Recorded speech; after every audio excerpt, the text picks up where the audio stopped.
all the pain.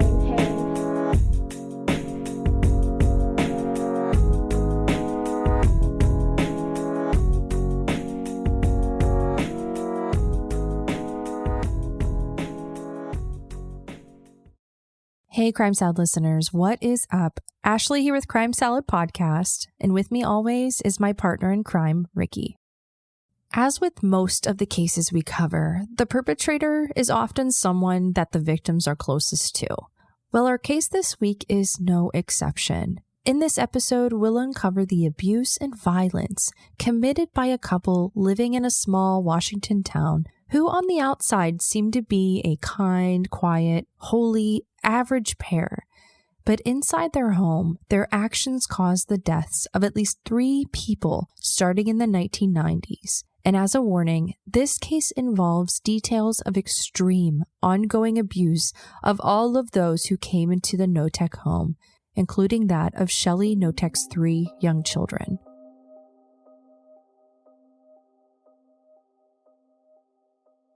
Michelle and David Knote lived in Raymond, a small southwest town in Washington state, not far from the Pacific coast. With a population of less than 2,000, it was a town where everyone knew everyone. David had grown up there and was, according to his mother, just like any other small-town boy.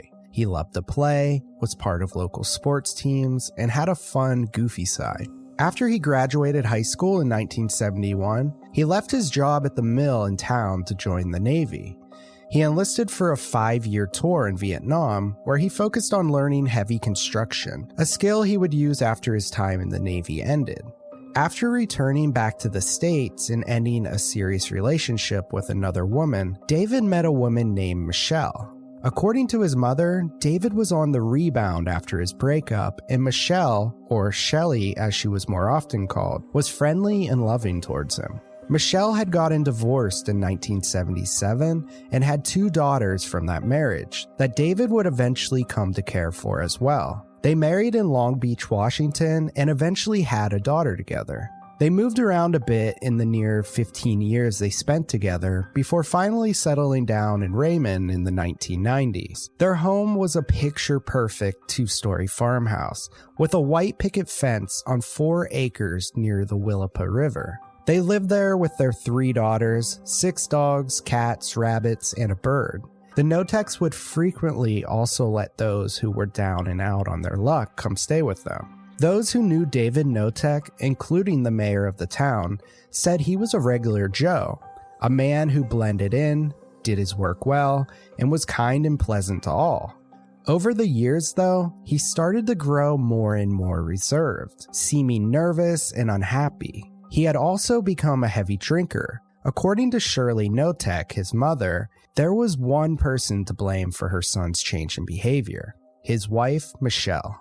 While everyone in town seemed to have good things to say about David, the same could not be said for Michelle. In fact, to those living in town, she was nicknamed Crazy Shelley. Shelley's family and acquaintances described her as flighty, volatile, temperamental, and just odd. In one moment, she could be the most loving and charming woman, and in the next, her temper would flare and she'd seemingly turn on you. There were only a few instances of Shelley's darker side that were publicly known. David's mother shared that one time Shelley told everyone that she had cancer, going so far as to shave her eyebrows and her hair off just to keep up the ruse. And Shelley's son, although he knew there was no cancer, he still went along with it.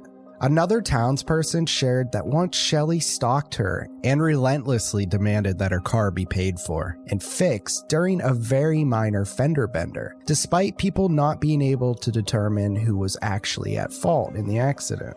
As Shelley's erratic and intense behavior grew, David also began to spend weekends away. He worked for a construction company in Oak Harbor and would leave for short periods of time to finish jobs. To his mother, this was evidence that he wanted to leave, that something at home wasn't right.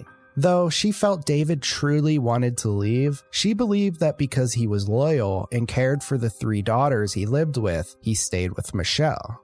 Ultimately, David became complicit in Shelley's behavior. Despite the change in David's behavior, no one had any idea what happened behind closed doors and just how violent and abusive Michelle really was. The Knote family, having a large property, would frequently open their home to guests. One of their first boarders was Kathy Loreno, a hairdresser in her mid-30s who had a difficult life before coming to stay with Michelle, which only got worse when she moved in 1991. Kathy's father had died after being electrocuted on a movie set he was helping to film when she was only 19. She had been living with her mother, moving from Pacific County and settling in South Bend, another town right near Raymond. Kathy was an old friend of Michelle. She even had been a witness at Michelle and David's wedding. Everyone seemed to adore Kathy. She was quick to share a smile, always welcoming and kind. One of her friends described Kathy as the greatest person that she knew. While she was working at Bobby's Beauty Bar in South Bend and living at home with her mom, Kathy had made a few new friends that her mother did not approve of. Her mom, Kay, was particularly concerned about a new man that Kathy had started dating, and tensions began to rise between them. Rather than continuing to fight with Kay, Kathy decided that it was time for her to move out. So she began to ask around for a place to stay while she sorted things out. Though she wasn't her first choice, Kathy eventually asked Michelle Knote if she could move in. Shelley was more than happy to welcome her into their home, rent-free, in exchange for occasionally babysitting Shelley's youngest daughter, Tori. At first, staying with the Knotes was great. Michelle was excited to have Kathy there, only showing her charming and loving side. She helped Shelley care for the children and helped around the house. But after a short while, things started to change, and Michelle and David began to physically and mentally abuse Kathy. They would slap and hit her, drag her by her hair, poisoned her so she'd be sick, put bleach and salt on the wounds she got from their violence, forced her to work outside even in the winter, often without any clothes to wear at all, starved her, and during the 3 years she lived with Michelle and David, Kathy lost nearly 100 pounds. Her hair and her teeth began to fall out, and she could hardly walk. After years of violence and terrible abuse, alternating with sporadic cycles of deep kindness and friendship, Shelley's mistreatment had become too much. According to David, Kathy had fallen and died by choking on her own vomit one night. And rather than taking her to the hospital or the police, Shelley gathered her family and made them swear to never tell the truth about what had actually happened to Kathy Loreno. She even threatened her girls, 2 of which were in high school, and scared them into believing that if they shared anything, they would all go to prison. Michelle told her husband David to burn Kathy's body in the backyard, which he did using accelerants and metal sheeting, and then they scattered the ashes. Michelle began to tell Kathy's family that she had ran away with a secret boyfriend named Rocky. She quizzed her children on the lie until they got the story straight. She wrote fake letters to Kathy's family that she thought would prove that Kathy was still alive. But Kay Loreno, Kathy's mother, and Kathy's siblings didn't believe it. They knew something had happened to Kathy.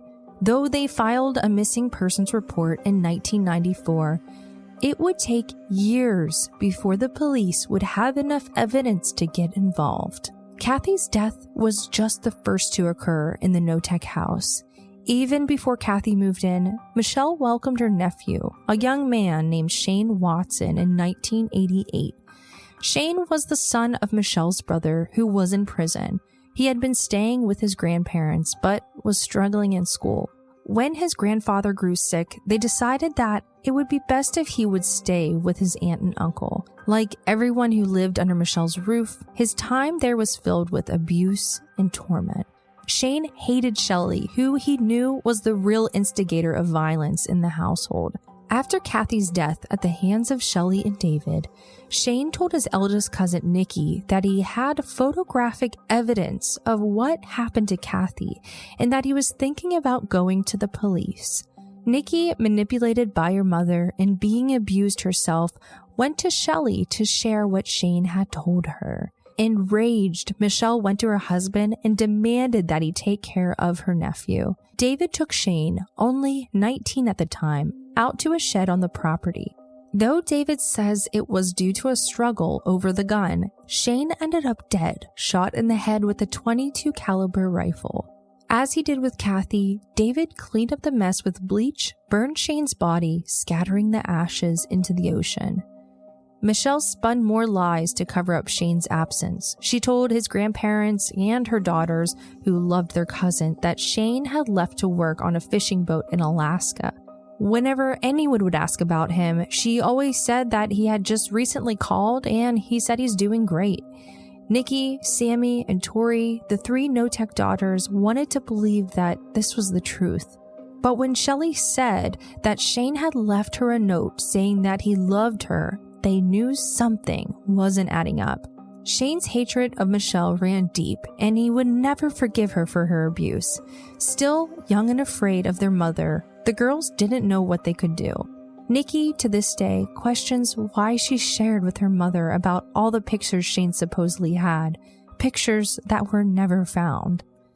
By the time their next boarder moved into the Knote house in 2001, Nikki and Sammy had moved out and far away from their mother, leaving just their 14-year-old youngest sister Tori at the house. Ronald Woodworth was in his 50s and he moved in with Michelle and her husband in October of 2001. He was a resident of Raymond and would frequently walk down the main street and talk to people passing by. This is how many assumed he first met Michelle.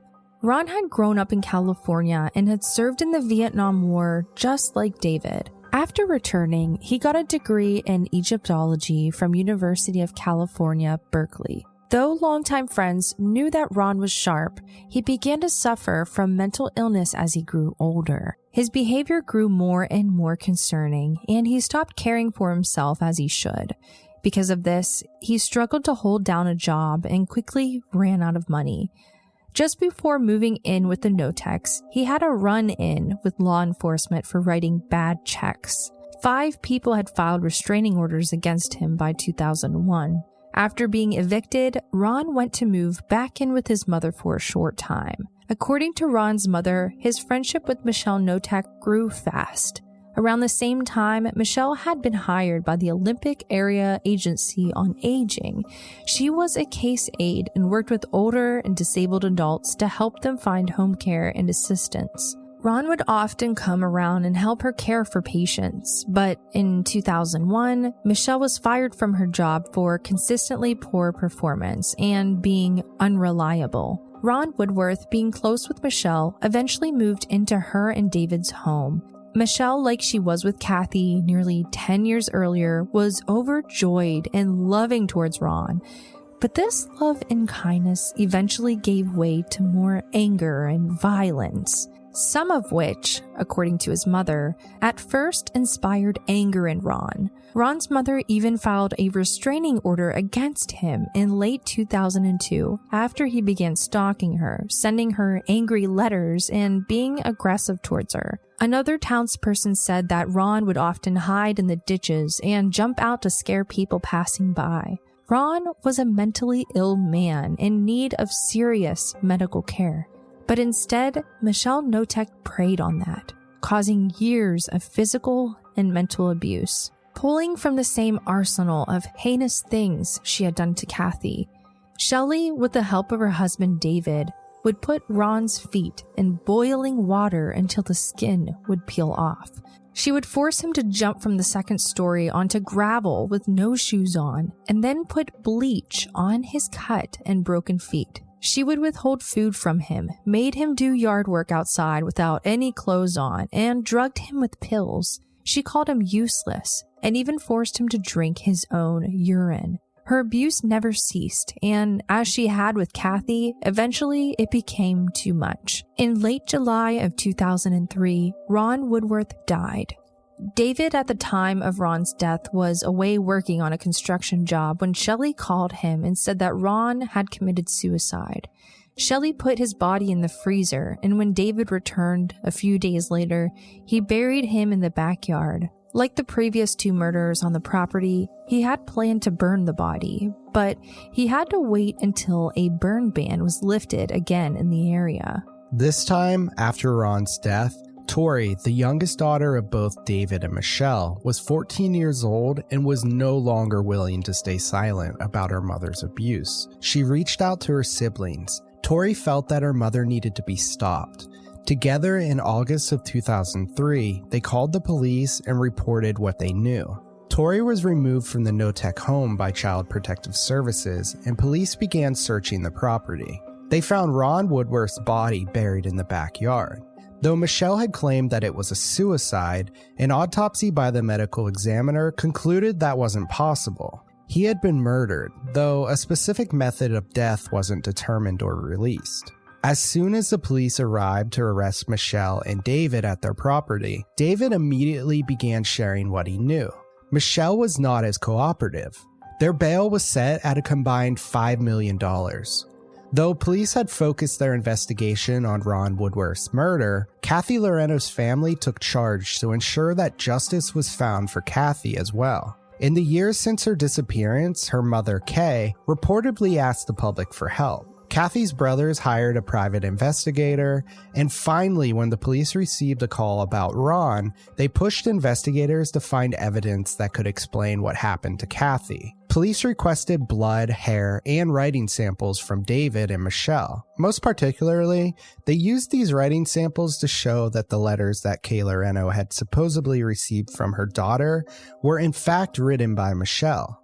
With David's confession, statements made by witnesses, including the 3 Knote daughters, and overwhelming evidence, the state of Washington charged Michelle Knote with 2 counts of second-degree murder, one for the death of Kathy Loreno, and the second for the death of Ronald Woodworth. David Knote was charged with the first-degree murder of Shane Watson, unlawful disposal of human remains, and for his criminal assistance in Michelle's abuse. By the end of their trial, a year and a half had passed, and Michelle and David were convicted of their crimes. They each entered in plea deals, admitting to slightly lesser crimes in order to get a shorter sentence. Michelle was given 22 years in prison, the maximum that the judge could allow given her previous court precedents for similar crimes. David was sentenced to 15 years.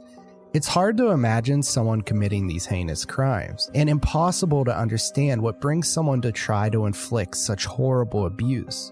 Though others appear to believe that David was manipulated into committing these crimes by Michelle, it's unclear what prompted Michelle's complete disregard for human life. In the time following Michelle and David's arrest after Ron's murder, police began to uncover and question so much more about what happened in that house. After formal charges were submitted for Kathy, Shane, and Ron's deaths, police expanded their investigation to include James McClintock, an 81-year-old veteran who was being cared for by Michelle. In February of 2002, a year before Ron's murder, James McClintock died of a blunt impact to the head. Given his elderly age, it was assumed that he had fallen and hit his head. After his death, Michelle inherited his $130,000 estate and nearly $9,000 in cash. But according to his will, James had planned to leave everything to his dog, a black Labrador named Sissy. Michelle was only to inherit the McClintock property after Sissy had died. When police came to search the Knote's home, they found Sissy alive and well, living there with their 5 other dogs. Ultimately, police weren't able to prove that Michelle or David had anything to do with James McClintock's death, despite the suspicious circumstances and their other crimes. With Sissy the dog found alive, the most they could do was reclaim his property back from the Knotes. It's been nearly 20 years since Michelle and David Knote were charged with 3 murders. David was released from prison early for good behavior. Now 66 years old, he works at a seafood processing plant in Washington. Nikki and Sammy, the eldest daughters, have forgiven him for his role in what happened during their childhood. Sammy shared that she believed David had just been manipulated by her mother and had no backbone to stand up against her. Tori, the youngest and David's biological daughter, refuses to talk to her father to this day, unable to move past his involvement in the years of torture and abuse she endured.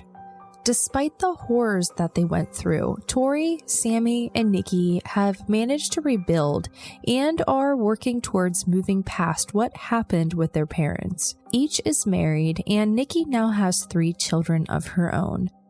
As the date of their mother's release from prison approaches, they have begun speaking out and sharing stories of their childhood to prevent anyone from being abused by her again. In the 20 years since Michelle's arrest, none of them intend to speak with her again. They fear that once free, Michelle will return to her abusive ways and someone else may fall victim to her manipulation.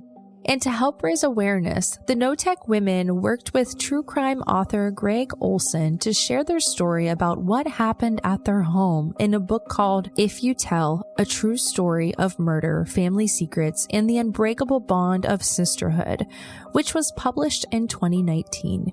In the book, they tell horrific stories of how their mother abused each of them. In addition to beating them, Michelle would punish them by something she called wallowing, which is similar to what you could picture an animal doing in the mud. She would force the girls to strip naked in the middle of the night and roll in the mud while she hosed them off with cold water. The girls were physically abused so often that they would wear long pants and shirts to avoid their teachers from asking questions.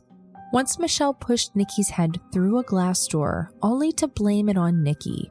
The book states that, like most abusers, after these periods of gruesome, horrendous abuse, Shelley would completely switch and become a loving, caring mother again. The girls never knew when their mother's mood would change. To them, she was a ticking time bomb. The women hoped that through the book, they could make sure that the world knew about how dangerous their mother is. But they also hoped that readers could learn from their survival. As often is the case with domestic violence, no one in their small town knew what happened behind the closed doors of their home. They hope that those who might be in similar situations can learn about how they were able to get out of that situation and fight for justice for the lives lost at the hands of their parents. They hope that others are encouraged to find safety themselves. If you or someone you know is experiencing abuse at home, we hope that you reach out for help to the National Domestic Violence Hotline at 1-800-799-SAFE. This concludes this week's episode of Crime Salad Podcast. We hope you guys really enjoyed it. Thank you all so much for listening, and we'll see you next time. Crime Salad is a Weird Salad production. Are you kidding me? That was perfect. All the blood, all the pain. All the blood.